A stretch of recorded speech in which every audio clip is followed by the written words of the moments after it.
Welcome, ladies and gentlemen, one and all, Cho'Gall champions, Maiev masters, greedy Greymanes, valorous Valas. Welcome in to the lower bracket final. We are here in our last best of 3 for qualifier number 2. There is still the last chance qualifier next weekend. That's all we're going to talk about that. Let's talk about this. Three-legged cat on the left-hand side, RossPierrDoll on the right, and the winner goes to the playoffs. Loser goes to the last chance qualifier. The map bans from Three-Legged Cat were Sky Temple and Tomb of the Spider Queen. Looks like they won coin flip, selecting first pick. Dragonshire and Infernal Shrines banned away by RossPierrDoll. And so Battlefield will be the map choice from the right side squad. And we have Three-Legged Cat with the first pick and bans. Bans at the top of the screen do not carry over. This is the Meta Madness style of draft. Heroes that are picked and played are unavailable for future maps. All 90 heroes are available. No Imperious ban anymore. The Liquipedia, if it is out of date, is, well, out of date. So just so you know, we can see the Stabby Daddy. And we might see him here for Battlefield. It's not a bad map for him whatsoever. Sylvanas, Blaze, Chromie, Dahaka. Now, as I mentioned, those heroes can be played in future maps in the series. Obviously not here because they're banned away. But the heroes that are going to be picked right now, these are the 10 that will carry over. So no Hanzo in map number 2 or potentially 3. And that's the breakdown for Meta Madness. There are bounties, essentially pick and win with a specific hero or a specific hero and talent. And there's a couple compositions, no healer, triple healer, Juice Pirates, Lily Chen, Alex Strauss of Stitches with the level 1 Globe talents at level 1. So that's all that. You can check out more as Ash Mantle did do the command. The Liquipedia has that. The tournament has the bracket as well.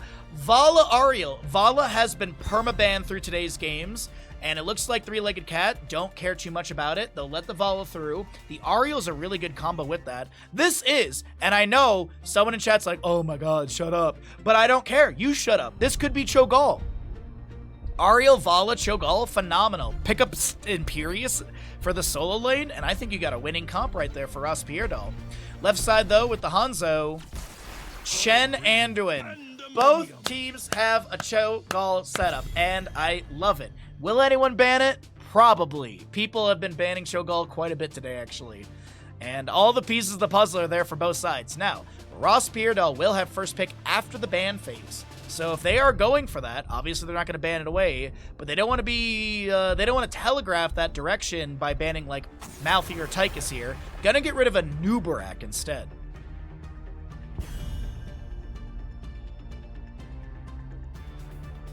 Some booster juice smoothies saved our lives last night. Oh, that sounds delicious. Oh, sorry. We're getting to that point of the stream where I've been casting for like 4 hours, and I'm getting hungry again, so it's just any sort of food. I'm like, that sounds great.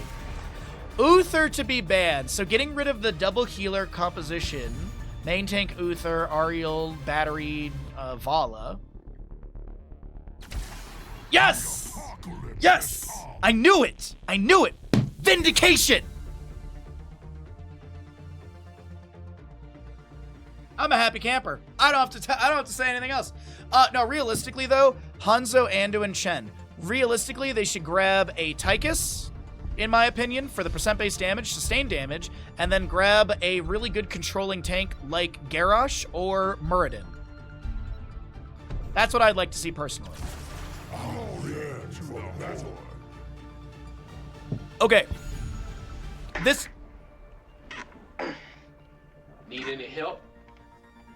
Oh, all I can get. Thanks, Cav. Thrall percent-based damage level 1, Ancestral Strength level 7. You got the Alpha Wolf at level 16, Imperious percent-based damage, Hanzo Giant Slayer. Gazlo is another bounty as well. I see the direction with the Thrall Imperious. I'm not crazy about it. I see what they're trying to do. I don't think it's going to work out. I think RossPierrDoll has the better draft. Not just because Cho'Gall, but because I say so. Don't forget to get your gambles in. What a way to start out a lower bracket final, man. This is wild. I have no idea what to gamble on. You should ask your daughter. Show your child the draft and be like, what do you think wins? And if you can't, go with your gut. Actually, maybe don't trust your gut. Your gut's been lying to you for a couple days now. Anyways, let's go ahead and get into it, everyone. RossPierrDoll on the right-hand side are going to be having Aether, Gazlo, Sezabus on your Vala. Barlor is going to be the Aria. Let's see if I can remember the names. We've got Mac on the Cho and Bronick on the Gall. Yeah, got it.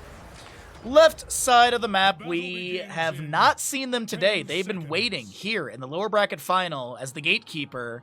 My try for three-legged cat will be on the Chen. We got a Stabby Daddy, High Wraith. Taikessa will be the Hanzo. This is actually account stuff we talked about it yesterday, but it's Taikessa is going to be the Hanzo player. Drac is going to be your Thrall, and Captain Rex on the Lucio. We'll talk about some level 1s in a second here. Let's take a look and see what our first engagement does look like. Celestial Charge into the Cho'Gall immediately drops him down to 50% with some extra damage from Hanzo. It's going to be Rolling Thunder for Thrall, as I mentioned, that percent-based damage. And sustainability for him, too. Imperius will go Burn the Impure for that percent-based damage at level 1, which, honestly, I agree with at this point with the Cho'Gall. Though I am a little worried why we're doing a very unique composition with quote-unquote no main tank. But it's going to be Freshest Ingredients Chen, Lightwell Anduin, Simple Geometry Hanzo, which is going to play well into the race, as well as Giant Slayer later on. Burn the Impure, and Rolling Thunder for Thrall. On the opposing side, Calloused Hide, Searing Light. We've actually got the Taskmaster. Oh no, Keep Moving, sorry. Increase the movement speed of Shove by 10% and duration by 2 seconds. You've got the Rocket Boots on your Gazlo, and Vala is going to be going into Puncturing Arrow. Big damage into the Cho'Gall, who's Surging Fists in, and first double kill to the side of Three-Legged Cat. Take a look here and see really quickly if we can take a look at the Cho'Gall health breakdown here really quick.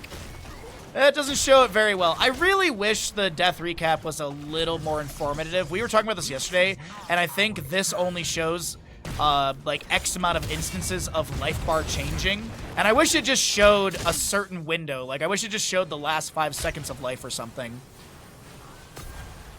I don't know. I don't think that's very doable for Saint Dev, because I think that's...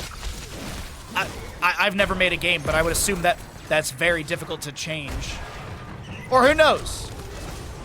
I always see the meme where it's like, can you change all these different stats? Yeah, no problem. Can you add a hat to a character? God forbid, no. That's literally like the design meme I always see. Thrall is going to be picking up his Frostwolf pack at level 4. Alrighty. Simple Geometry continues. You got the Battle Hunger for your Imperius. Increase the healing of Valorous Brand by 80%, so a bit of a tank-ish build with that. Gazlo does pick up his Rocket Socket. You've got your Seared Flesh on the Cho. Repeated Offense. You've got the Repeating Arrow and the Rising Dread.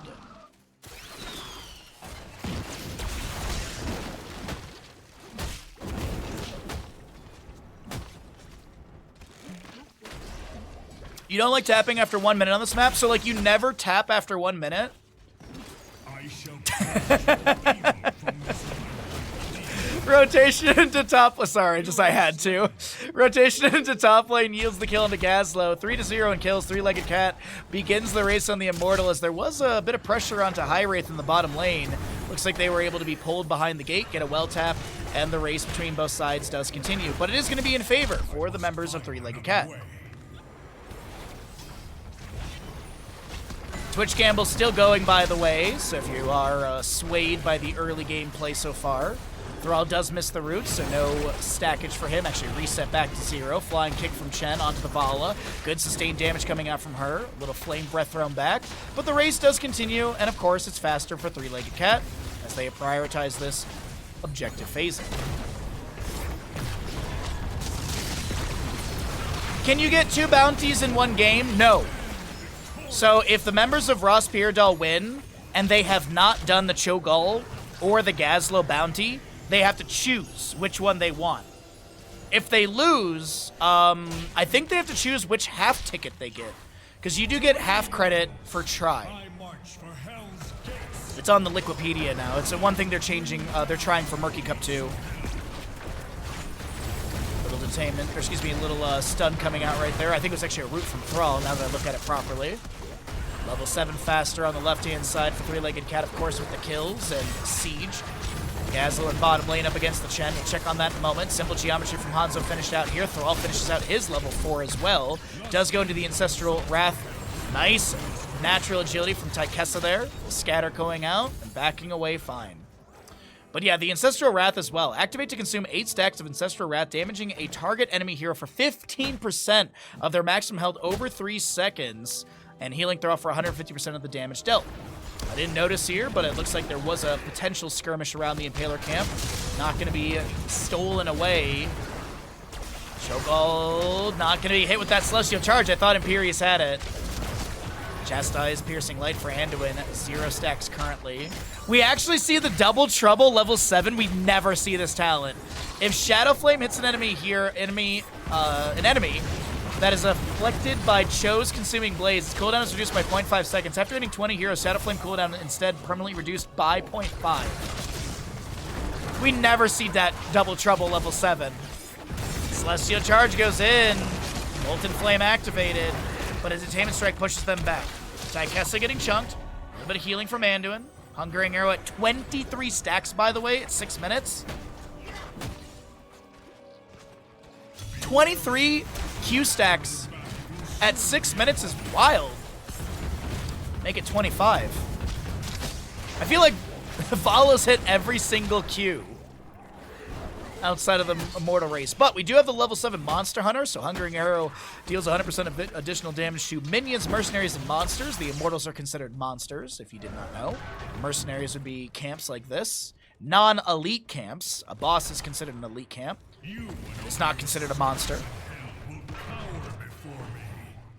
Actually, no, doesn't it, it does count, doesn't it? It actually does, because Scatter Serrated Arrows is really good up against bosses. I think it's just you can't bribe elite camps is the big thing.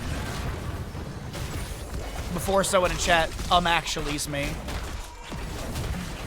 Chen does have his Wandering Keg level 10. We got a Light Bomb as well. Dragon's Arrow, Wrath of Ingerius, and Sundering for the Thrall. Still a little bit of a level, 3/4 of a level. For the heroic on the right. Let's cycle through the other numbers. Hanzo working on the Immortal on the left for the race. We do have allies defending. Meanwhile, Vala will not be pulled out of position with the Wrath of Ingerius. Imperius does drop her health low. Dragon's Arrow fired from Hanzo goes right by the Gazlo saying hello. And the Immortal still gets burned down by Hanzo. That is true, Revolver. You are correct on that statement. Wandering Keg pushes Cho'Gall away, trying to steal away this camp. Immortal goes to bottom lane. It is the first Immortal of the game. No, second Immortal of the game, excuse me. And the camp will not be stolen away. What about Dahaka? Dahaka's a Primal Zerg.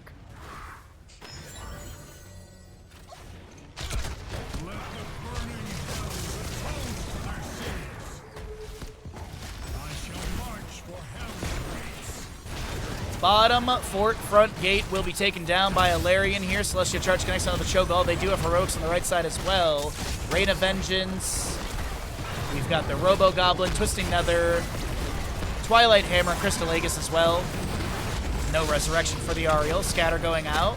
Some damage to the Cho'Gall. Rain of Vengeance lands into the Imperius. And the bottom lane fort will be saved. The entire gate taken down. Surging Fist in. Celestial Charge is the answer.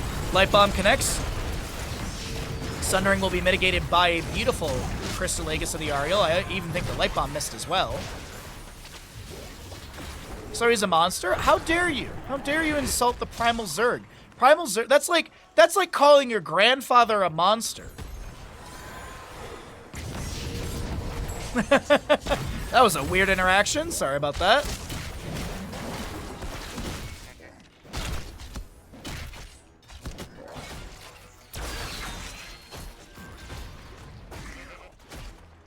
Chen will be seen rotating into this. He's got Wandering Keg, and Gazlo is weary of that. So he's like, yep, I'm going to leash this camp. If I were to complete this, he's just going to keg me off, and then I lose it. Good call from Gazlo. Celestial Charge goes in. Thrall looks to step up with a Frost Wolf. As I mentioned, he did finish that Frost Wolf pack at level 4. Yeah, that Aegis was so good, Ruxor. Good Celestial Charge again. Cho'Gall has the Surging Fist back. Bottom lane fort will fall here. Gazlo trying to put some pressure onto the Chen in top lane. Doesn't look like he does much more besides force him to drink a bit of brew. And I don't think Chen's really upset about drinking a bit of brew. Now, there is a rotation into top lane. And I think Gazlo is not aware of this, actually. No, he's going to be able to back up just fine. I literally thought he was unaware of the rotation out of bottom lane, because it was pretty telegraphed that they were leaving that.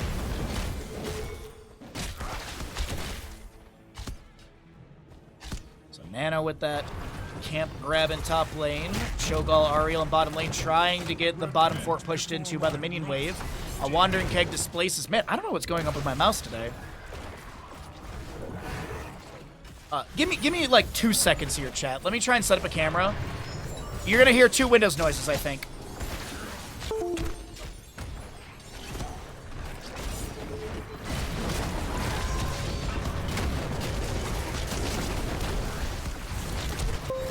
Okay, there we go. We're all done. Light Bomb coming out from the Anduin. Vala's going to be the target. She gets the Crystal Aegis. The Dragon's Arrow does miss. We will also be seeing her fall. Twisting Nether coming out from the Cho'Gall. The flying kick in from the Chen, and that will be Cho'Gall taken down. My try is going to be able to drink up a bit of brew. The triple kill comes through in favor of Three-Legged Cat, and now they go for the 3rd Immortal phase of the game. It is going to be going for the halfway mark, but the death timers are relatively long, and this should be objective easily in the hands of Three-Legged Cat. Yo, what's up, Forget What? How you doing today, bud? Sorry, I was just swapping my my mouse into wired mode, so I gotta figure out where to move that receiver for the wireless a little bit closer. I think that's the issue, because right now, yeah, the mouse is moving just fine. All right. Sorry about that. So, Alarian to top lane with a very hardy shield available. It's actually, is this 100% immortal? Yeah, just about 100% immortal. There's a little bit of poke under the shielding already, but Alarian with 1,436 damage in the structures. At a total of 30,000 HP and shielding right now. Fort will go down. Gazlo trying to manage bottom lane. Level 16, about a half a level away in favor of Three-Legged Cat. 6-0 in kills. And is this a keep to be taken down? Is this a game-winning push? Let's find out. Wandering Keg from Chen into the Cho'Gall. Molten Block activated. Wandering Keg still has 1 more bop onto the Cho'Gall. He'll get a Surging Fist activation. Savage Spin from the Immortal forces Cho'Gall to take a little bit of a wider arc back into this, but the keep will be saved, it looks like. Celestial Charge misses. Gazlo with a little root there. There's going to be a Cho'Gall dive in. The Twisting Nether, the Light Bomb's give the answer. The back into that, the Dragon's Arrow will not connect into the enemy. It is level 60 on the left-hand side. Will they still go for a fight? Vala chases in. Celestial Charge not connecting. All right, with the 16s here, there's that Giant Slayer, as I mentioned. We do have that Alpha Wolf as well. And then Imperious with the Valorous Pursuit activates to teleport to an enemy that has been marked by Valorous Brand and gain 25 armor for 3 seconds. You've got your Flying Leap for Chen and the Glyph of Faith for Anduin. Still a level to go, so bottom lane keep from gate will be worked on right now.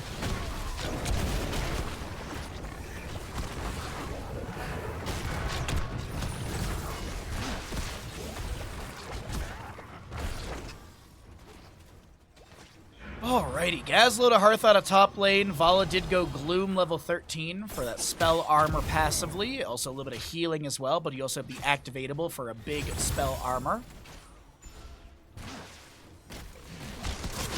Fallen Shaman cleared out of top lane. Level 16 almost here on the right side. Still 0 to 6 in kills. I don't think Chen's going to try and invade this. Yeah. He's got Wandering Keg, but I think it's just a little risky and a bit of a waste of a cooldown.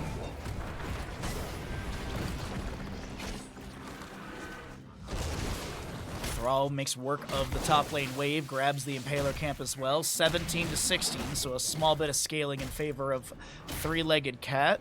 But that 16 talents here, Manticore, big one for Vala. I'm assuming Manticore, actually. Not 100% sure what she's going to be going into. It is going to be Manticore. You've got your Reservoir of Hope. You get the Frenzied Fist. The Leaden Orb is a big one, as well as Arc Reactor for Gazlo. Pull down the talents really quickly as we have this Immortal Phase spawned and in position. I believe this is the 4th Immortal Phase of the game. More scatters poking in here and there. Vala vaults forward. A lot of Hungering Arrows and Dragon. Celestial Charge connects onto the Gazlo. We have a Rain of Vengeance from Vala into Imperious. The Sundering coming out into the Vala as well. Good sustained damage out from her. A lot of traded blows, but no kills just yet. Hanzo still poking near that Immortal. Good scatter going out as well. What's up, Shop? How you doing today, bud? Thanks for the follow. That's a flying kick in from Chen. Wandering Keg.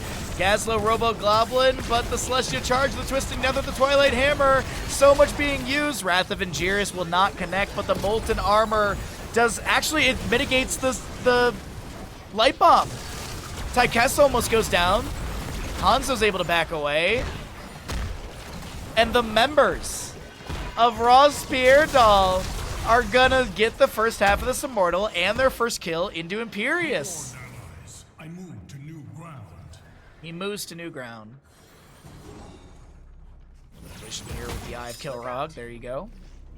So Immortals move to race sides, and the best that the members of Three-Legged Cat can do are just weaken the Immortal shielding that they'll have to deal with. Where does this go? Top lane for sure. Why? Because the top lane fort is more well defended. It's got more HP. Big bad Belith in the top lane, as Imperious will be respawning in a moment.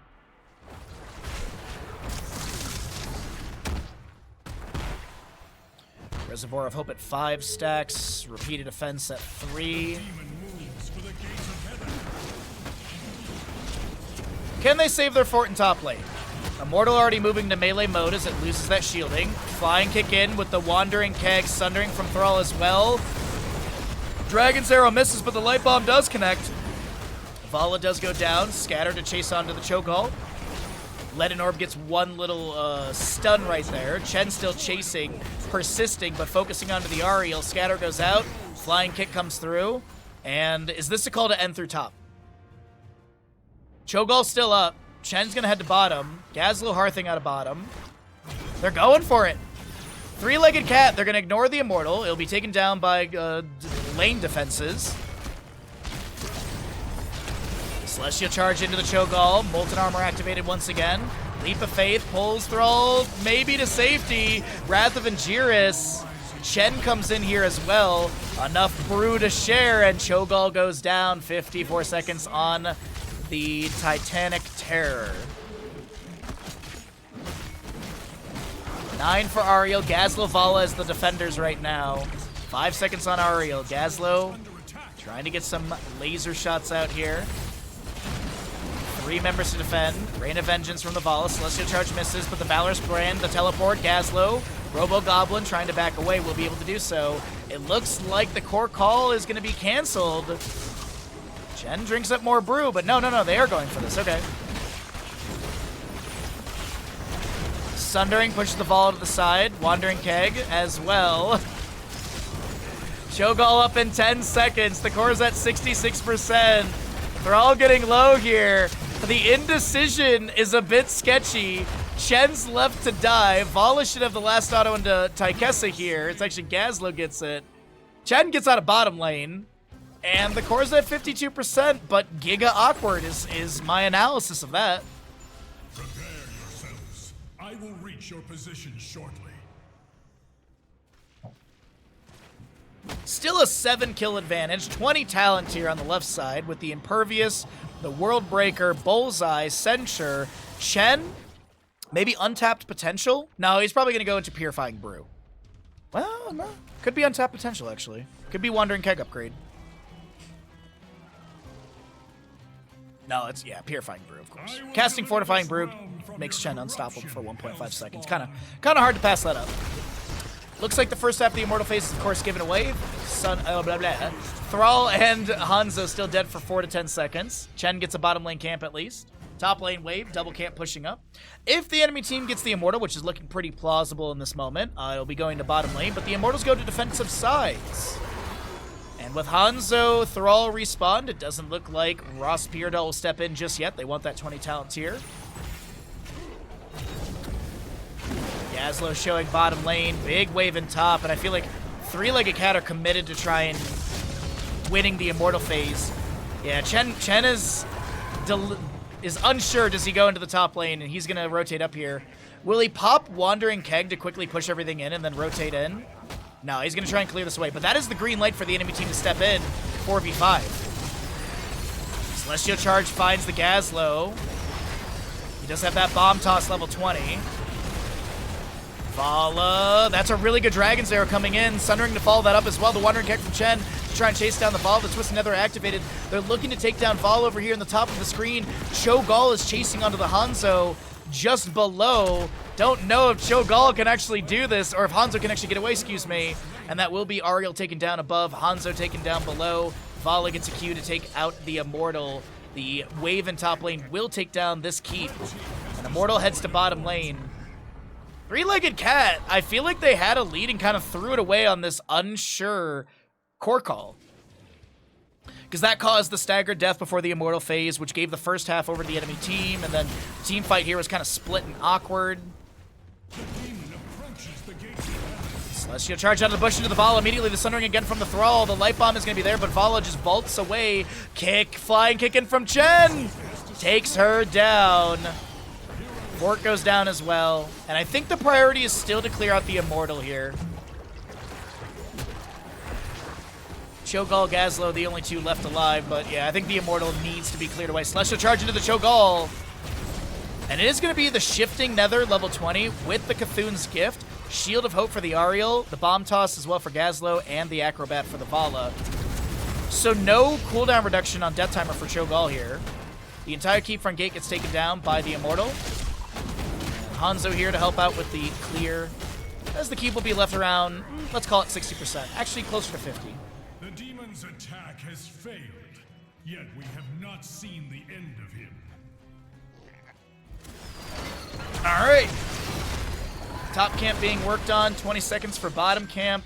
Wave to be pushed up.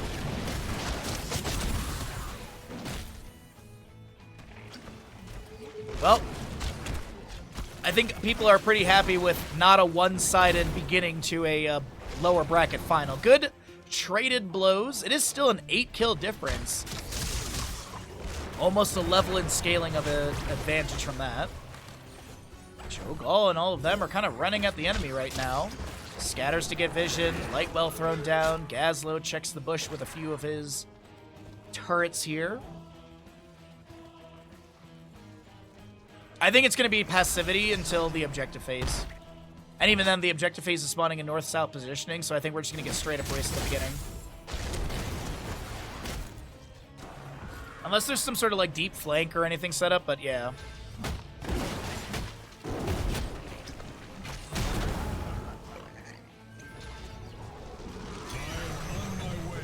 Okay. 52% remains on the core. The map is pretty equal. Bottom lane keep has a little bit more defenses with the gate. Left side keep, as you saw earlier, siege by the Immortal, is down to about 50%. Decent sustain onto the camp. Left side camp, 3-minute 39. Oh, it was already grabbed. I was like, wow, that's really high up there. Oh, right, because they just grabbed it. This is Immortal. I'm going to say it. This is like Immortal 7th or 8th in the game. We're 23.5 minutes into the map. And the race goes out immediately. Imperius is actually kind of zoning over here. Vala gets a couple Hungering Arrows in. She's at 57 stacks. Has that Acrobat level 20. And look at that race, how close it is. I seek better ground. About a 7k difference here. Flying kick into the top lane from Chen, focusing onto the wave. Gonna take out the 2 catapults and Fallen Shaman. The enemy team looking to chase in, though. Unfortunately, they just get some damage onto High Wraith, but no kill. Kill Rog for Vision. The Immortal being worked on right now. It's on the defensive sides. Gazlo Bomb Toss going out as well.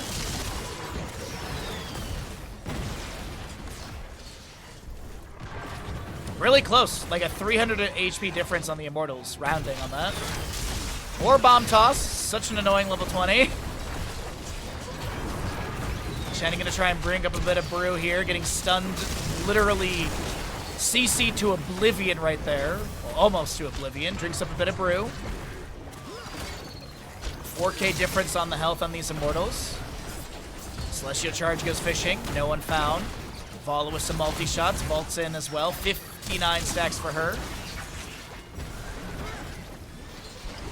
No camps in the lanes. Everything seems to be kind of neutral.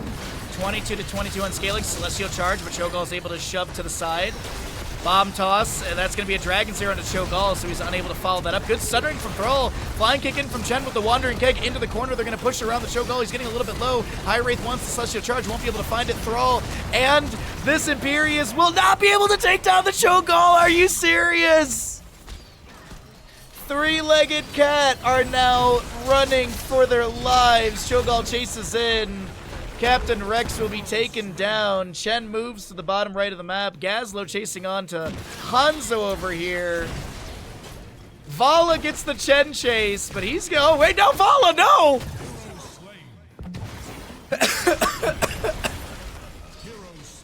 Finland! Team dominated.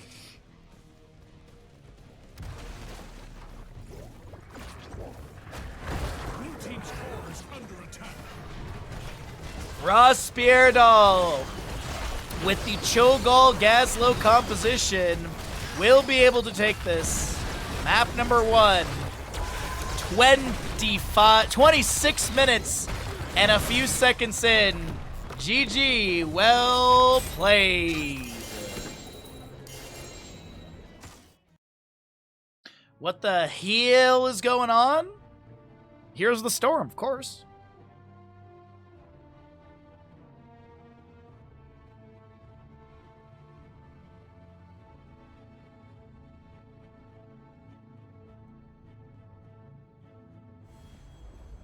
Welcome in, everybody. We are here in what could be the final map of the day and the final map of Qualifier number 2. The left-hand side, we have Three-Legged Cat down in the lower bracket final.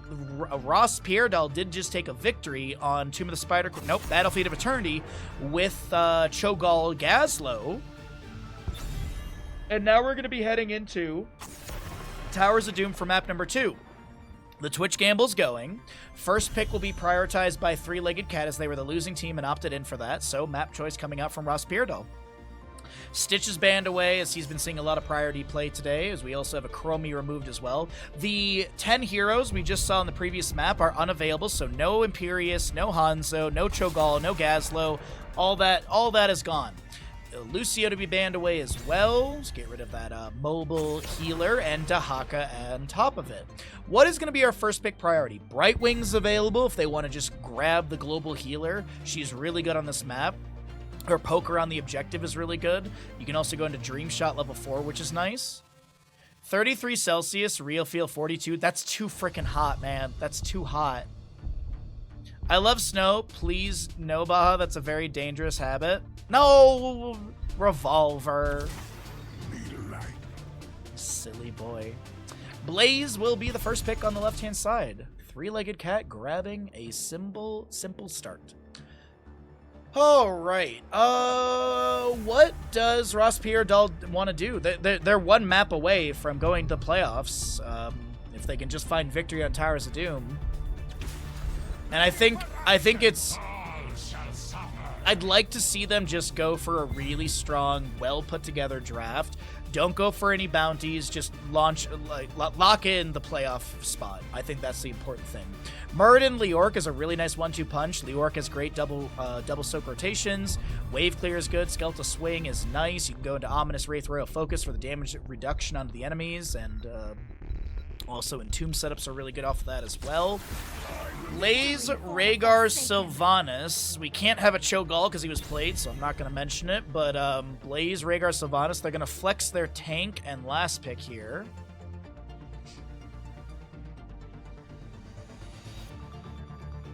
Just guessing where viewers live.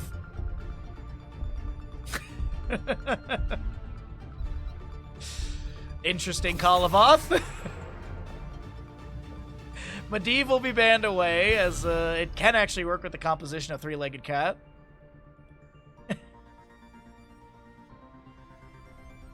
Just dox my mods, why don't you? They do need a healer for the side of RossPierrDoll, so they could look to ban away a healer or just get rid of some sort of sustained damage healer they don't want to deal with. Like a Sergeant Hammer. Alrighty, well, let's get into the latter half of the draft. Boop, boop, boop, boop, boop. What do we want to do? Anyone was used right on the left-hand side. Malfurion's up, and actually Malfurion wouldn't be too bad. And then you could pick up like a mage for innervate value. I actually like that quite a bit. Okay, the Decker Cane. You got shapes on the ground, you got slows, you got pokes, you got healing debuff as well into Ancestor Healing with the Emerald level 7. Maiev has a lot of good mobility and control, but I want some burst. I want some burst from RossPierrDoll, or at least some sort of sustained damage dealer, because they do have a lot of really good like sustained fighting. So they could be like a Tracer or a Rainer. Obviously not Vala. But also like a mage would be great here as well. Like some really good blow up potential would be nice. I love the idea of a Li Ming last pick on the right side. I think Li Ming works with this composition. Wave of Force is great into the ETC. You can actually Wave of Force the Junkrat out of Riptire as well. So there's that. You got Poker on the objective. Like I don't know. I'm partial to the mage here. I think it slots in with the Maiev. Could be just a sustained damage dealer. Rainer works as well. Penetrating Round is a good interrupt.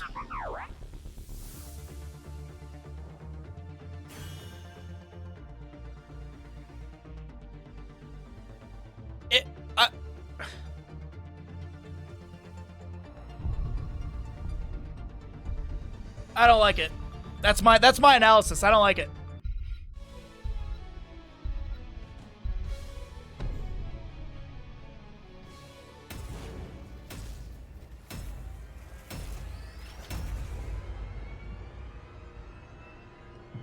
Well, you got about 7 minutes to get your gambles in, everybody.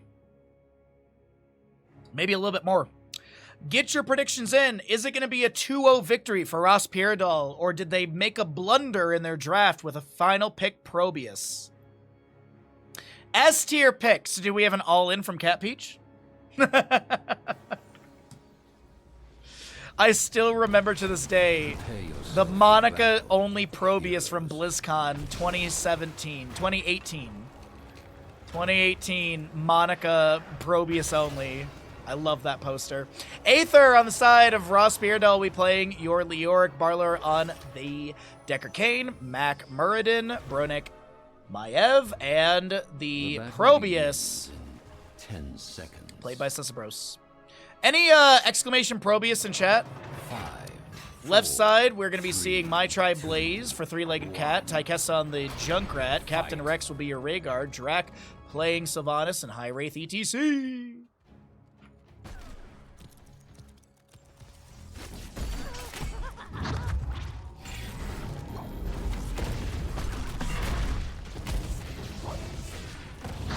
Okay, so a little bit of harassment in the rotation down to bottom lane. Feral Heart level 1 for Rhaegar. We're going to be seeing Might of the Banshee Queen for the Sylvanas. No, that's Overwhelming Affliction. We've got your Blow 'em Up level 1 for Junkrat, so I hope we see the Boom Pow. Oh, sorry, yeah, no exclamation, my bad. Forgot my own commands.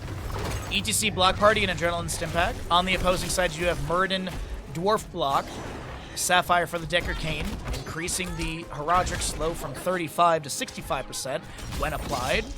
Pursuit of Vengeance for the Maiev, Oisin's Renewal, and Gather Minerals for the Probius. Looks like there's some harassment onto the Leoric, and he'll be taken down First Blood, picked up by the members of Three-Legged Cat. Fade on Tychessa, though. Umbral Bind is good, and Decker Cane Bonks will assist, but there's going to be some Total Mayhem trait from Junkrat, almost getting some of the enemies low here. Bronick jumps back in on the Maiev. I think this camp is still stolen away. By the way, Gather Minerals for the Probius. Gather Minerals to increase the health of photon cannons by 8%, or by 8, excuse me, up to 560. After collecting 70 minerals, photon cannon deals 35% more damage.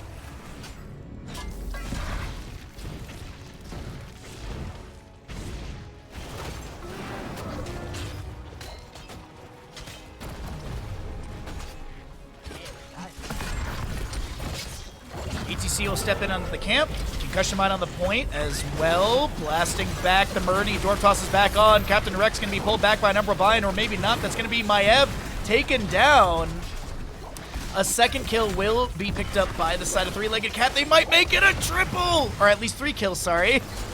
They'll make it a double kill into the Leorc. Sorry about that. I'm getting ahead of myself. I'm excited about the game. Because if the Probius was a blunder in the draft, you know what that means, chat? That means we get more games. And isn't that really what we want? I know the players are like, it's Sunday. It is 20 CEST almost. I gotta get ready for dinner. Rhaegar is gonna lunge in. The steel trap finds Maev, and a 4th kill goes over to the side of Three-Legged Cat. Triple altar face coming up. Blaze already in position for the top left channel. Leorc as well. But I assume with the kill into Maev, this will be bottom channel by Taikessa on the Junkrat. ETC. Oh, okay. It looks like Captain Rex gets the channel. Like all the others. The altar is ours. Right, so 8-4 trade. The Gravekeeper leading in HP from the left-hand side of Three-Legged Cat. Raven Lord on the right for RossPierrDoll down to 32. Meridian gets a Stormbolt into the bush on the ETC. The Cow trying to wiggle their way out of the bush. Able to get the Face Melt to push back the Dwarf King. I am Lord. A few Fan of Knives thrown out here and there. Good Stormbolt into the ETC. Thunderclap down on the ground. Did go into Thunder Burn, so we typically see the healing static level 13 with that. Probius with his Gather Minerals at 28. No, no! Wait, yes, he's fine. I know the Heroes of the Storm Saint Dev watches my stream because they love my stream and they love Bandit.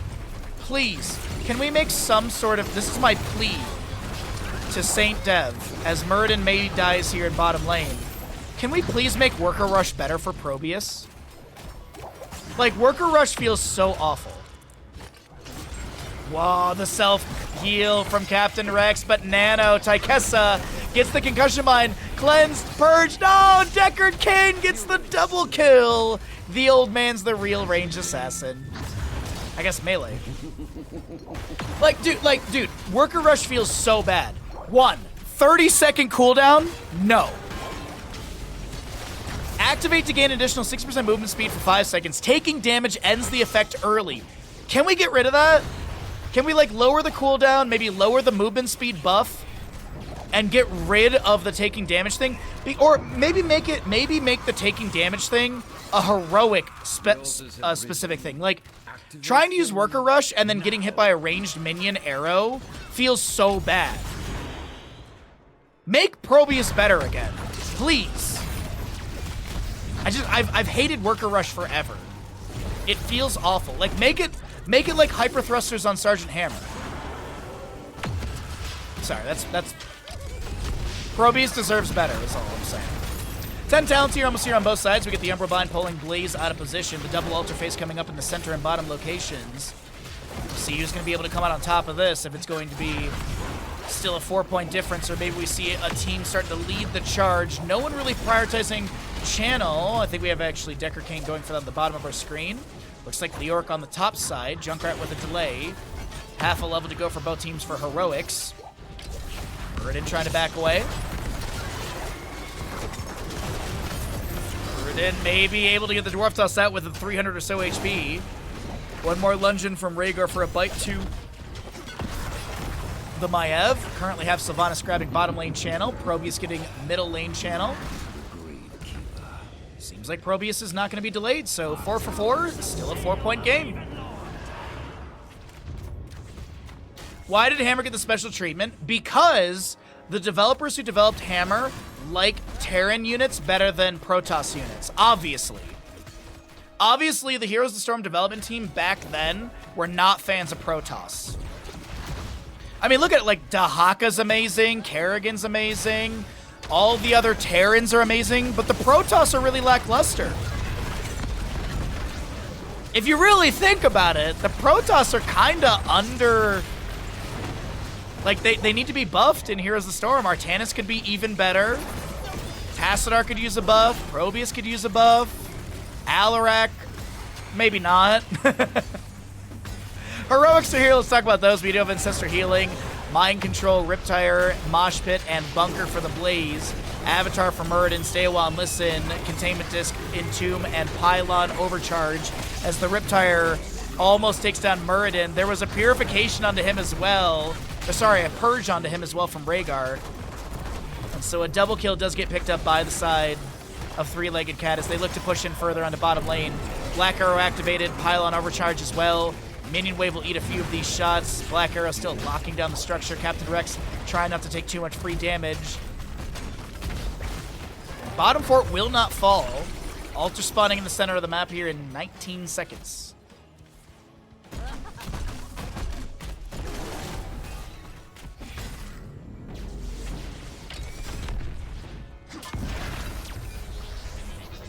Clearly, thank you, exactly. Yes, developer bias.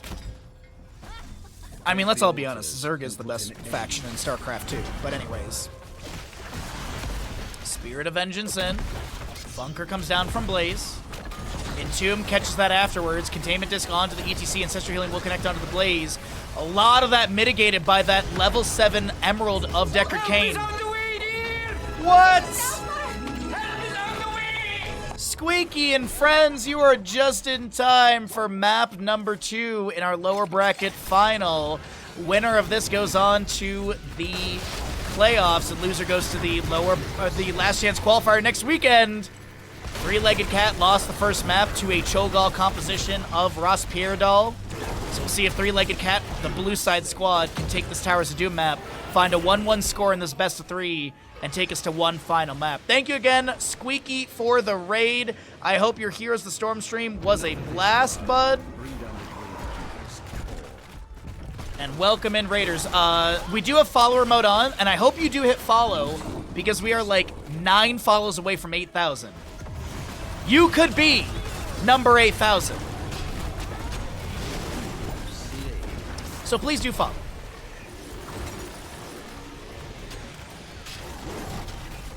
All right, well, it's looking like Three-Legged Cat has got a really dominant start to this game. 9-3 in kills, 14 to just about level 13. Let's call it 14 to 13. A level and a half lead. ETC does go Encore level 13. It was nerfed in a patch or so ago from 5 to 4%. And we're looking at a 8-point difference, if my math is correct. We don't check the math, just accept it. Gather minerals for Probius, level 1 is completed. So he's got that 35% more damage from photon cannons. We'll see if that'll make a difference for the team fights coming up. But the big thing is going to be that 16 talents here coming in soon. Power slide in from the ETC. They're going to prioritize the Probius. Pylon Overcharge will be here as well. Ancestor Healing connects. There's a Stay a While and Listen. Finds the ETC and the Rhaegar. The Riptire from Junkrat coming out as well. Mac on this Muradin, so very low. Mosh Pit activation onto Probius and Deckard Cain. Muradin heads back to the Hall of Storms. Probius, Deckard, Maiev will join in. And 1, 2, 3 sappers over the wall. The Raven Lord leading this map by 11 points. And it might be a huge lead as we're getting left and right available. Leorc, the lone defender, 16 talents here on the enemy side. This is a 14-point objective. Left 5, right 5, middle or boss, another 4. From 21 down to 7. Yikes forever.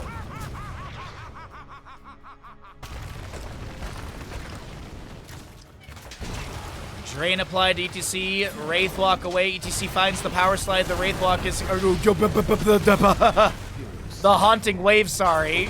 Mind Control comes out. Dear Lord. Three-Legged Cat are pissed from map number 1.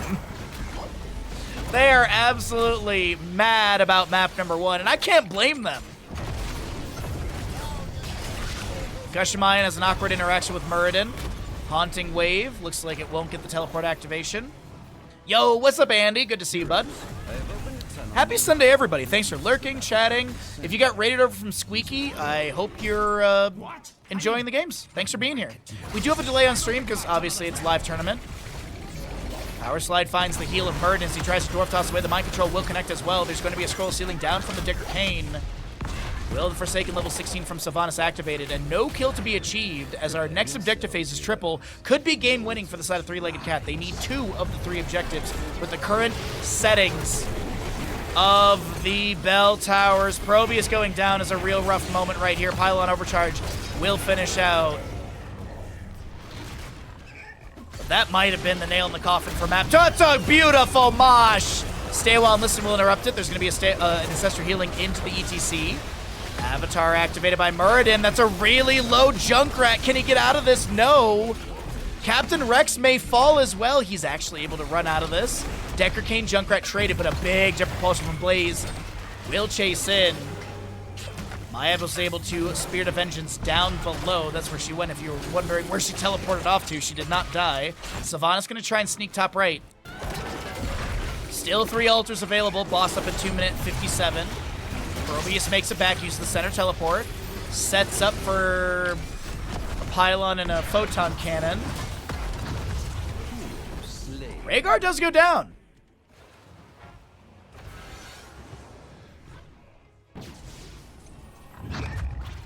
Oh, Kalavoth, you jinxed him. The Raven Lord will fall before me. I'd actually like to see RossPierrDoll play this aggressive and interrupt Drac. Okay. I mean, I understand giving this. I think they could have played that aggressive. I mean, there was still a Junkrat dead for a few seconds there. Rhaegar dead for 20-something. I really do think RossPierrDoll could have run at them and gotten all 3. Down to 3 HP, which is a little sketchy. Boss, which is up in 2 minutes 6 seconds. A single altar, or 3 sappers. Granted, those 3 sappers need a little bit more. A little bit more siege value to take down the bottom lane keep and then feed those through. York flank? Nope, no, he's just rotating it normally.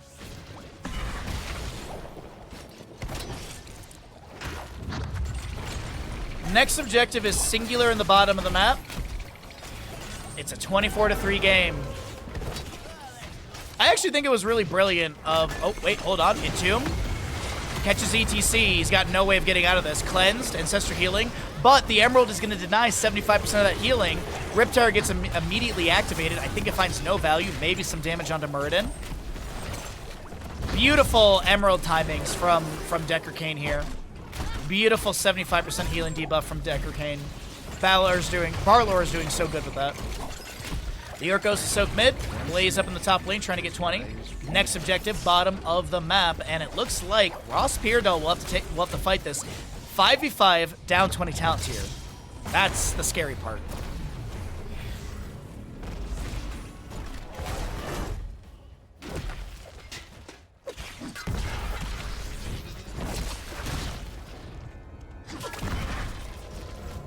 All right. Altar spawn. Muradin misses the Stormbolt. Thunderclap goes down on the ground. Yorick and Blaze rotating down here. Minion wave crashing on top, and a thin minion wave there at bottom. Mid. Deckard with the channel. Looks like he'll get it. I'm not seeing an interrupt. ETC caught in the containment disc. 20-3. Mind control goes out. Stay a while and listen on to 3 members right there, but is there a follow-up? A beautiful Entomb coming out as well. Jet propulsion, flank pylon overcharge. It looks like there was a DC onto the Blaze. No pause coming out. I don't know if the teammates noticed it. There it is. For competitive integrity, we always jump out of games to nearby enemy heroes. The cooldown, 70 seconds, reduced by 10 seconds for every enemy hero hit up to 50. Sucking at something is the first step towards being sorta good at something. Caster appreciation buck. Cha-ching. Cha-ching! Red, thank you for the 100 bits. I appreciate your support for the channel and your appreciation for my hard work. Thank you, bud. No! Wait! No, no, no, no, no, no!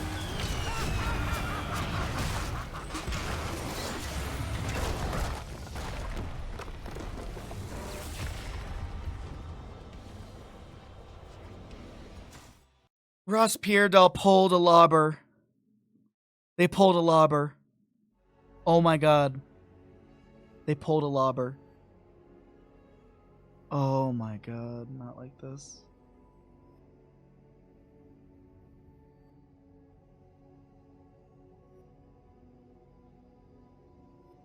Well, I mean, I'm not upset about more games. I'm just upset about how it happened.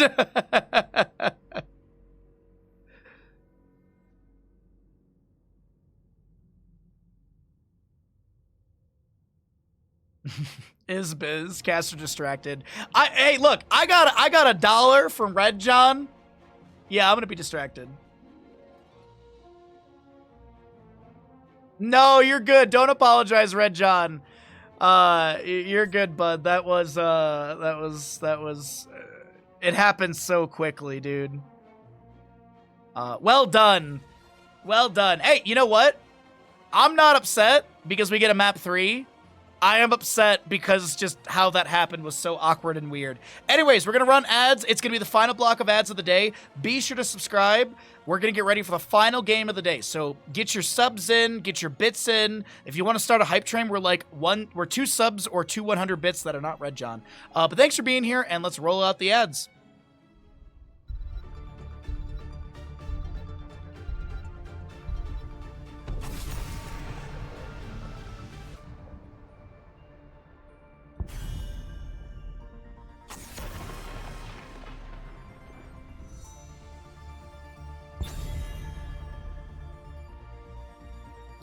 All right, sorry, it just took me a second to get back here, but I didn't want you guys to miss any of the action. Welcome, welcome, one and all. We are here in the final map of the day. We're going to be heading into Garden of Terror. This will be a 3-legged cat with with map pick priority, right? Yeah. First pick went over to RossPierrDoll as the losing team. They opted in for that, so this will be 3-legged cat choosing to take us to Garden of Terror. Chromie and Stitches band away on the left-hand side. We have the Lost Vikings and the Dahaka on the right. Final gamble of the day is live and ready to go. No ads will run during this game. We've got an hour of ads out of the way. Pre-rolls off for the next 59 minutes, unless this game goes an hour long. But let's see what ends up happening here. So we'll see the winner of this. So the stakes, what's going on? The winner of this will be going into the into the playoffs. So they've secured their spot in the playoff bracket. Loser heads into the last chance qualifier next weekend. Gul'dan first pick for RossPierrDoll. Beautiful choice. Great wave clear, shrine clear, objective clear, fight around the objective. I really hope it's Pursuit of Flame with Rampant Hellfire level 16. It's insane damage.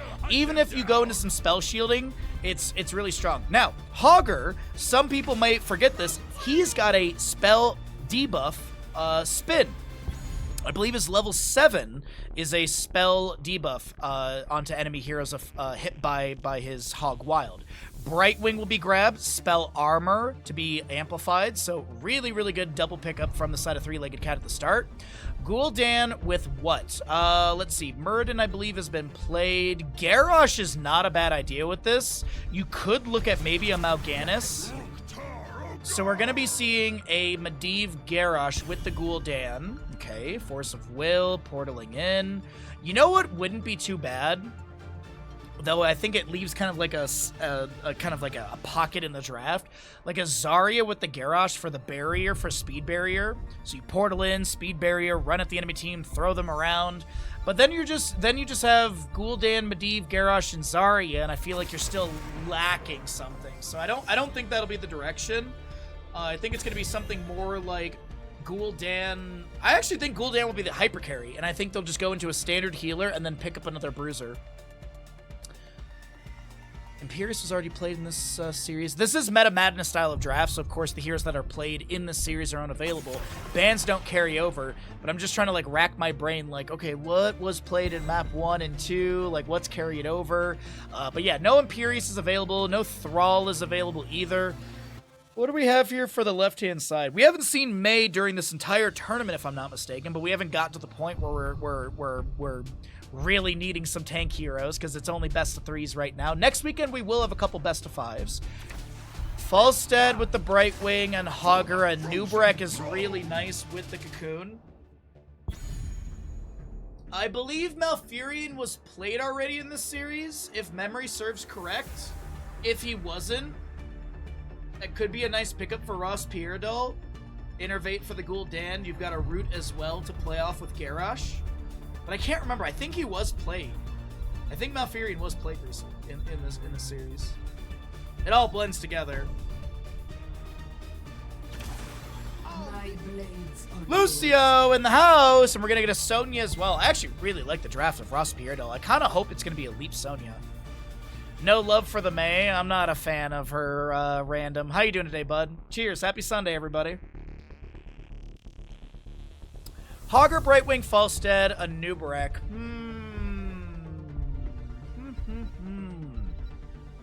Well, you know me. I'm a fan of mages. I'd like to see a Jaina. I don't think it will be. I think it's going to be like a sustained damage dealer, like a Greymane. Yep. Yep. Cursed Bullet is a nice big chunk. Mobility is decent. All right, everybody. This is the final gamble of the day. Let's make it a big one. Let's make it big. I am expecting sextuple digits on both sides. Is that the right number? Let's make a big gamble. Final gamble of the day. Let's get into it. Thanks for being here. Thanks for being awesome, and thanks for enjoying the best MOBA on the planet.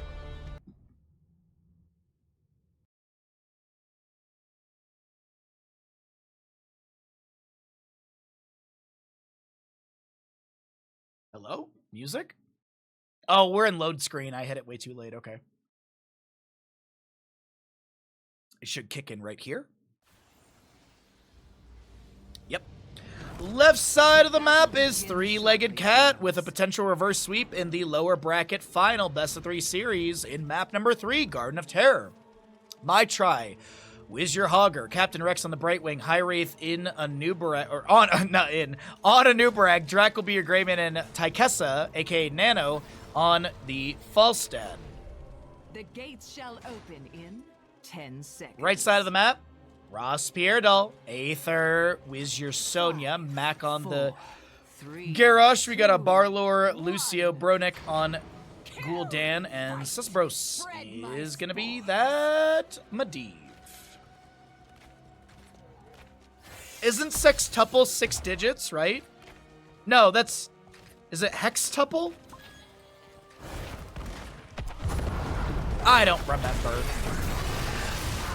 Hogger's gonna try and spin in here, getting drained a little bit by the Gul'dan. We have a portal in from Medivh, looking to play aggressive into my try, but no kills to be achieved, just wave clear, picked up faster, of course, by RossPierrDoll. Talk about some level 1s here. We got Viciousness Greymane, Hyper Shift on the Brightwing, on the Prowl Hogger, Nerubian Armor for your Gul'dan, for the, a Nubarag, good into the Gul'dan for the 65% spell armor. Nubarag in a really rough spot, but Greymane's sustained damage is pretty decent into the Garrosh and forces him to portal out. Frequent Flyer for the Falstead, so a full auto attack team on the left side with Greymane Falstead. On the opposing, for RossPierrDoll, you got Warbreaker Garrosh, Celerando Lucio, 6 stacks already of the 40 on Echoed Corruption for Gul'dan, Portal Mastery Medivh because it's a balance and good talent, and we have Giant Slammer for your Sonya. Actually, that's not right. Furious Blow, Giant Slammer's the percent one at 16. It's 6 something, but wait, Red John, like when you kill the entire enemy team in Marvel Rivals, don't they call it a hexa? Like you get like single kill, double kill, triple kill, quadra kill, pentakill, hexakill? I guess you call it sexa-kill. Falstead in the top lane. We're not distracted at all.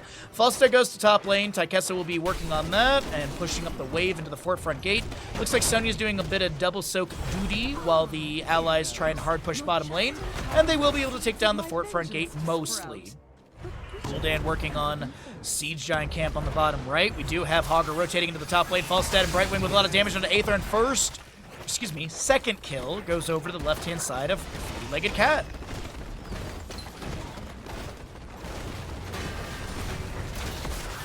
Medivh 22 stacks! He gets through the portal, okay? I was so nervous. The first seed is sprouted. So very nervous for the Would Medivh. you? I would so hate for you to not be the first to harvest a new.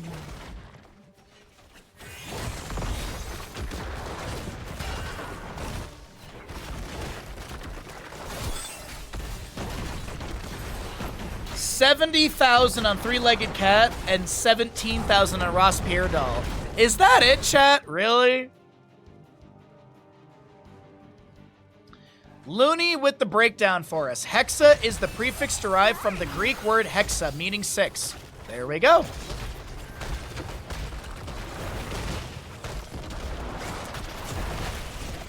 But what about...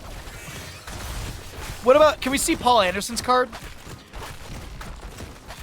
Level 7 almost here on both sides. We're still waiting for the first objective, and it doesn't seem like it's the main priority. Is Talent Tier and Wave Soak are going to be what Three-Legged Cat at least want to be pushing up for. Also, the objective phase is going to be closer to RossPierrDoll. It's on the right side of the map, so I don't think they're going to be looking to jump onto this anytime soon. Full auto build for Fulstead with the Frequent Flyer 1, Hammer Gains level 4, and Secret Weapon 7. Full W build for the Anubarak as well. Does have the Shitness Plating level 7. It's Chitinous, but Shitness Plating level 7. Full trait build for the Hogger. You've got the On the Power Owl, Hoggers, Joggers, and Seeing Red. Greymane will pick up the Quicksilver Bullets. He's also got the Eyes in the Dark. Pretty standard stuff across the board. Sonya will be going into Battle Rage level 7. Does have the Shattered Ground for level 4 as well. 12 of 40 stacks for the Gul'dan on the Echoed Corruption. Captain Rex Soothing Mist is not enough. Polymorph delays out the inevitable, and Brightwing does go down. First kill for the side of RossPierrDoll, but in bottom lane, Garrosh pops Indomitable, throws Anubarak out of position. The Impale does not get the CC since Indomitable denied it, and Mac taps well and is fine. Gets a Groundbreaker, 10th stack.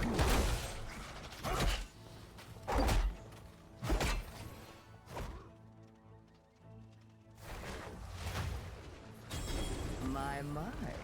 Yet another seed. Alright, let's cycle through the other numbers really quickly. We're getting to the next seed, which would be top center of the map, and of course the first one did go over the side of RossPierrDoll. If Google is to be believed, that is true. Google is getting worse with the results lately.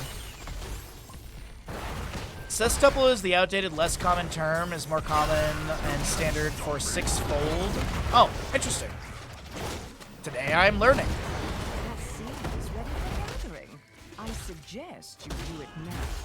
So Greymane with Brightwing to grab camp over here.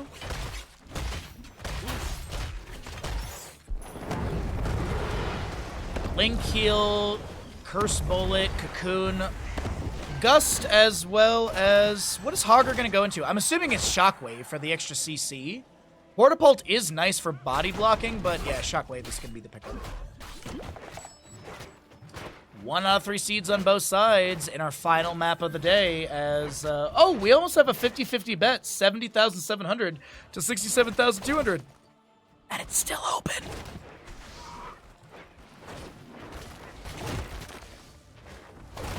Portal into top lane from Medivh. Hogger gets a bounce off the sidewall. Tykessa was already backing away, and Fulstead's fine. Meanwhile, in the bottom lane, Brightwing trying to 1v1 into the Sonya. She misses the leap, but actually it's the Greymane because Brightwing blinks to the side. Greymane doesn't respect the 1v1, but Brightwing still gets the kill. Sonya goes down, 3-1 in kills. It's Leap Sonya, Leyline Seal. We've also got the Horrify Gul'dan, High Five Lucio, and a Warlord's Challenge Garrosh. By the way, we haven't mentioned it, Medivh, 32 of the 40 stacks, getting pretty close to finishing out that baseline. Level 1 for Gul'dan at 21 of 40, 13 of 15 for Garrosh, 21 baseline, or level 1 stacks for the Fulstead, and that covers everything. Let's go ahead and see what happens with our next objective on the bottom left of the map. The assumed follow-up objective will be in the center location. I do believe it kind of just jumps around like that. Portal to try and chase onto Anubarak, but he immediately pops his Carapace and throws down an Impale to deny anyone chasing onto them. Double camp in top lane, pretty thick, Sonya to deal with that. Once she shows, does Three-Legged Cat try and find a team fight? Absolutely. Garrosh steps up, Shockwave hits, Indomitable activated, Warlord's Challenge will be there as well. There's a Soothing Mist from Brightwing. I heard a Horrify as well. And that's that. Drac gets the channel. Portal is there, but no one jumps through, and Sonya's still dealing with top lane wave. Polymorph onto the Garrosh, but he's going to be fine by the front gate for the time being.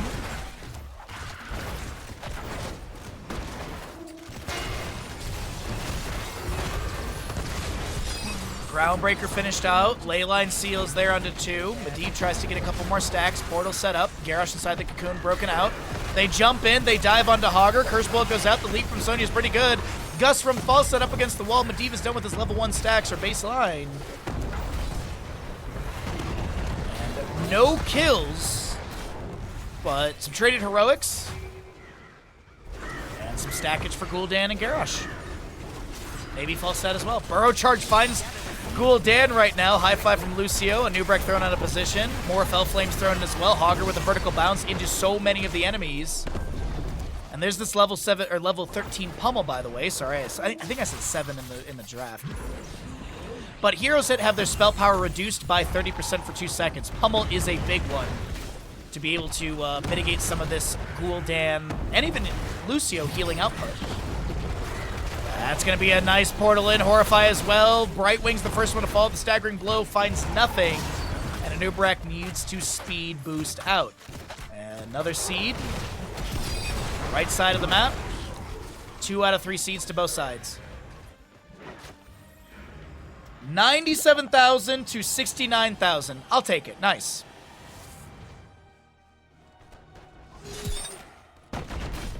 Sonya spears in the bottom lane for a bit of fury.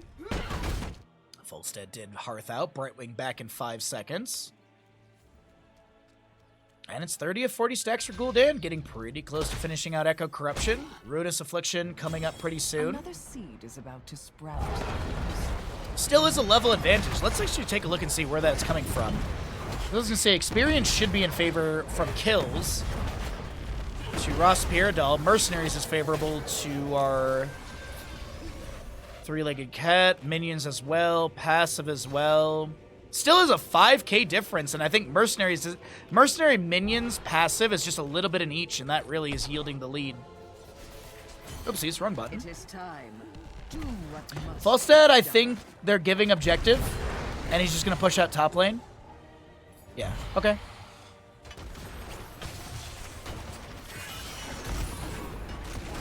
Top lane pushed up, mid lane kind of neutral, bottom lane pushed up a bit. But Three-Legged Cat has 16. Critterize for the Brightwing, Epic Enter on your Anubarak. You've got the Barrel Roll for Falstead with the Afterburner. Headbanger Hogger, as well as Lord of his Pack for the Greymane. It's actually a really nice pickup right there. Attacking a hero that is slowed, rooted, or stunned increases Greymane's basic attack damage by 25% for 3 seconds, increased to 50% while in Worgen form. Did go on the Prowl at level 13 with the Inner Beast increasing movement speed by 30% once it has been active for 3 seconds. 3/4 of a level to go for 16 on the right. And this Garden Terror, it doesn't yield any structures. Three-Legged Cat in the lead of this series, or in the lead of this map. Series sits at a 1-1.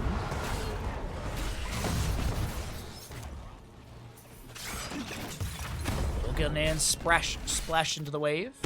Falstad working on bottom lane, 35, maybe 36 stacks for him. And Hogger clears out top. Garden Terror phases over, and it gets maybe some fort front gates. I thought I saw Falstad sitting still. I was like, oh, is he going to be flying up into mid for a flank gust? Nope. And we're going to see some camps. All right.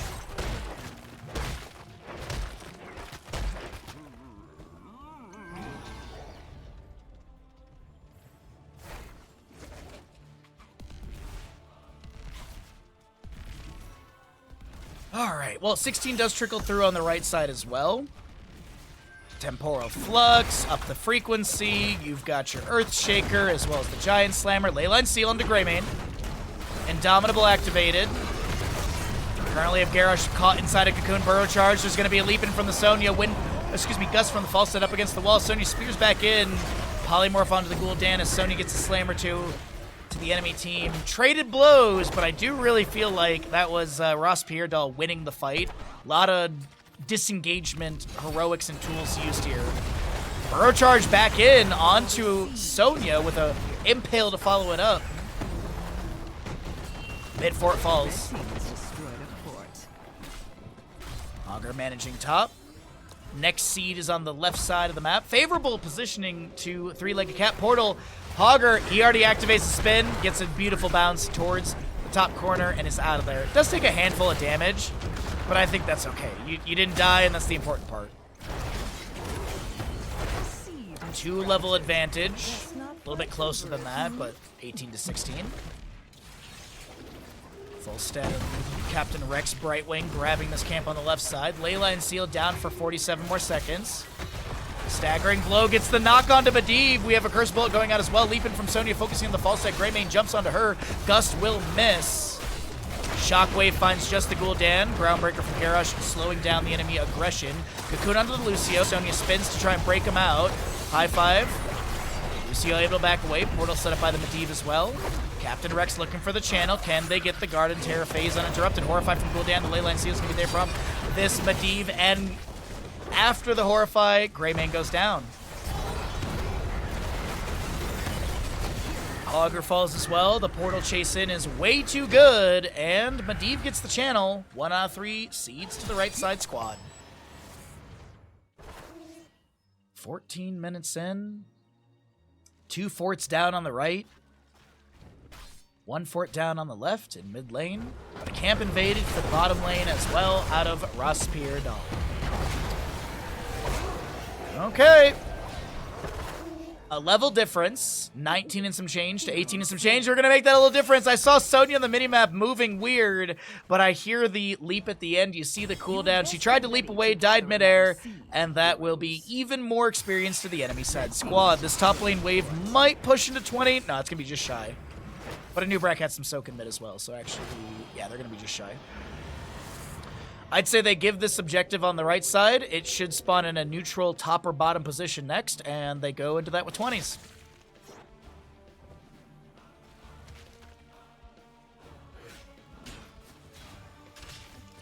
Alright, so assumed wind tunnel, rewind, we've got invisible friends, blunderbuss, and power spike for your Augur.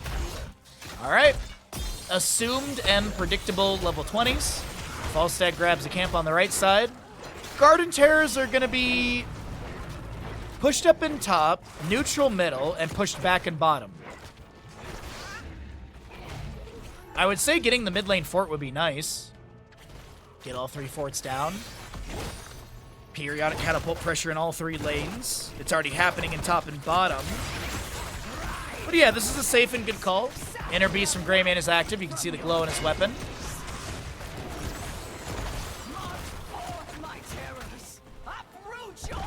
Augur moves up in the top lane to try and assist in the siege. Mid fort goes down. Garden Terror around 50%. Good sustained damage still from the Greymane. Almost level 20s for RossPierrDoll as they are going to be trying their best to defend. 19 to 20. Mid keep is getting low. Impale from a new Breck lands onto 2. No rewind activation, I believe. Yep, it's available. Mid keep saved. Bottom is pushing up quite a bit, by the way. Eve birds up. Maybe drop down Leyland's. No. I like how the sidewalls were already taken out. The gate's just still standing, but that gets taken down by a big slam of the Garden Terror. And it looks like RossPierrDoll will be able to defend this. They don't lose any major structures. They lose some gates. They lose some damage on the mid lane keep. But they do pick up their 20s. You've got that Earthshaker and the Titanic Might. Mixing Fire, Lucio, Haunt Gul'dan, Medivh cheats, and Sonya with Ignore Pain.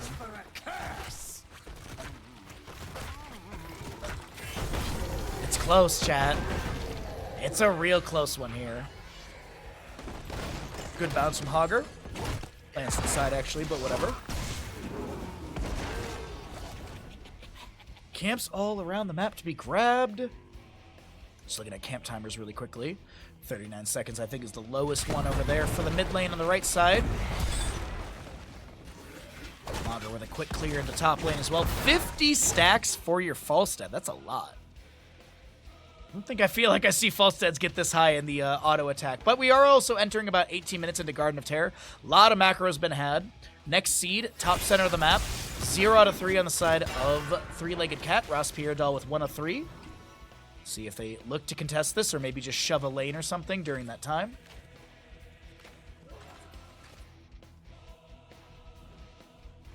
It's tense here. It's tournament, it's playoff on the line. Obviously, you still go into the lower bracket, or not lower bracket, you go to the last chance qualifier next weekend. Leyline Seal finds Brightwing Falstad. Warlord's Challenge. Wind Tunnel does get activated. There's going to be a Horrify from Gul'dan, a Leaping from the Sonya. A lot of heals from Brightwing with that Blink heal, but that's going to be Gul'dan able to get the kill of the Sonya. Going in with the Ignore Pain. Drac is so very low. Anub'arak creating space for the allies to back off, but a portal from Medivh does it close things in. The Groundbreaker does not connect for the CC onto Hyrate. The Burrow Charge is already active. Meanwhile, in top lane, Siege Giants assailing this keep, and wowee, is their damage good. Gather that seed for me. My gosh. That keep went down by 75% so quickly. What is the Siege Giant damage? 570 into structures with a attack every 0.5 seconds, if I looked at that right. I don't have a Siege Giant to check. Here, hold on. Attacks per second, 0.5, yeah. It seemed like they were going so much faster. Leyline Seal onto Hogger. Gets the bounce immediately. Kinda awkward, but it's actually dealing a lot of damage to Mac right now. How is Hogger alive? Leaping from Sonya, Shockwave from Hogger, back into the enemy team, staggering blow, but Hogger does go down. Portal set up again, they're gonna dive in to the keep front gate. The Horrify does not push Brightwing the way they're hoping. Wind Tunnel is not gonna be the push they were hoping for, because there's going to be a Cocoon onto Gul'dan. The Burrow charges early, Gul'dan goes down, Lucio falls as well. Chat, this might be the beginning of the end. Three-Legged Cat might have found the double kill. If they can find a triple, this is for sure the ending. Medivh cheating again, because level 16 is a well-balanced and good design talent. There it is. Gather the seed before your enemy does. Wait, why are they... Oh, I was gonna say, why are they going through bottom? Because they have a giant wave here, that's why. Mid and top are a lot lower. They could have rotated into top, I guess, but they have a decent wave here. They will confirm a keep. It might not be GG, though. Wind Tunnel up in 12. Anub'arak burrows in, looking for Medivh, getting thrown to the side. Warlord's Challenge underneath keep shots. Brightwing blinks in. Soothing Misactivation. Sonya did leap in here as well. Captain Rex so very low, needs a blink target. Has a blink charge as well. Bottom keep goes down, but the respawns of Lucio and... Lucio, why am I blanking on this character? Lucio Gul'dan will be imminent, and so they back away on the enemy side.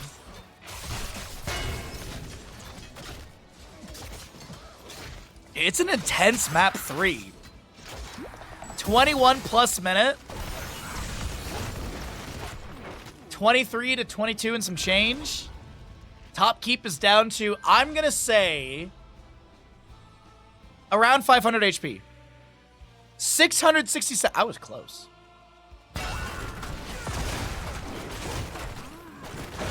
Oh, more camps to be grabbed.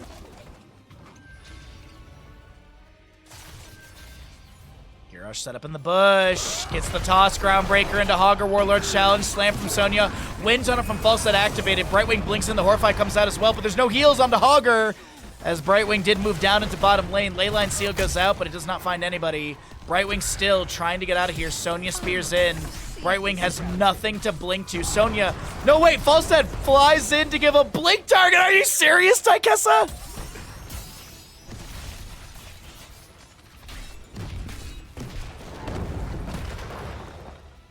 $666, was it really? Oh, 667. Oh wait, actually, It is actually 666.9, but in Here's the Storm, no matter what the decimal is, you always round up. It could be 0.1, so you'd round up. But yeah, I didn't even see that. Good call, Kalavoth. Garden Terror on the right side. Barlor is going to get that. Mid lane push for fairly far back. Top lane, it's by the fort. Bottom lane is the most pushed up, but Greymane, Brightwing already here. Oh no, they back off. Okay. 2 seconds on Hogger Death Timer.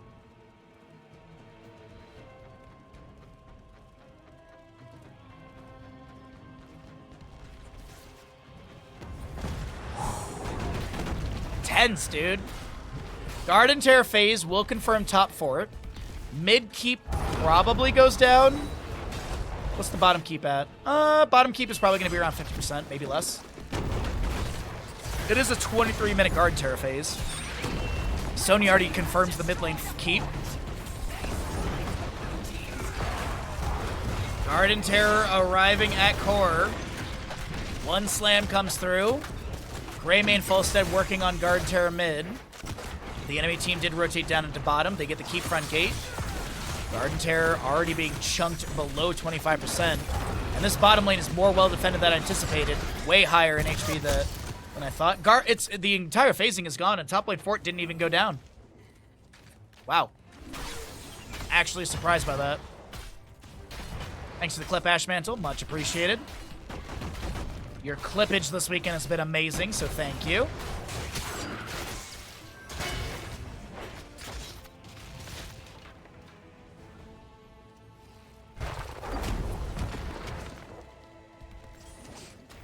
All right, well, it's a bit of posturing right now. Bottom lane wave is being shoved in, trying to take down this keep. Couple fell flames here and there. Gilnean cocktail into the wave, staggering below from Hogger finds the Sonya. Easy throw dynamite in there as well. Falstead, look at the Falstead positioning. No! No! Miss. Bro, that would have been game-winning right there if that actually hit. That would have been game-winning if that hit. Leyline Seal just finding a Nubrek. The portal set up. The Leyline Seal actually cheats in, finding Hogger at the end. A Nubrek so very low. Cocoon is there. That is going to be the members of RossPierrDoll with a double kill into a Nubrek and Brightwing. Hogger tries to do his best to find a counter kill. It ain't happen, and my try will be taken down. Falstead with a few autos here and there. Greymane looking to back away. Sonya ignores pain. And at 25 and a half minutes in, core shielding has been broken. Top lane keep did go down to this, but I don't think it matters. Ladies and gentlemen, I do believe RossPierrDoll should be able to take this here. Falstead barrel rolls the side, 6 seconds on a wind tunnel. Do we get a Finland on Taikessa? And the members of RossPierrDoll have punched their ticket into the playoffs in 2 weeks. We'll be seeing Three-Legged Cat next weekend in the last chance qualifier. GG, well played. Medivh Leyline Seal sets up the victory. Also, Medivh Portal denied that wind tunnel and saved the game for the team.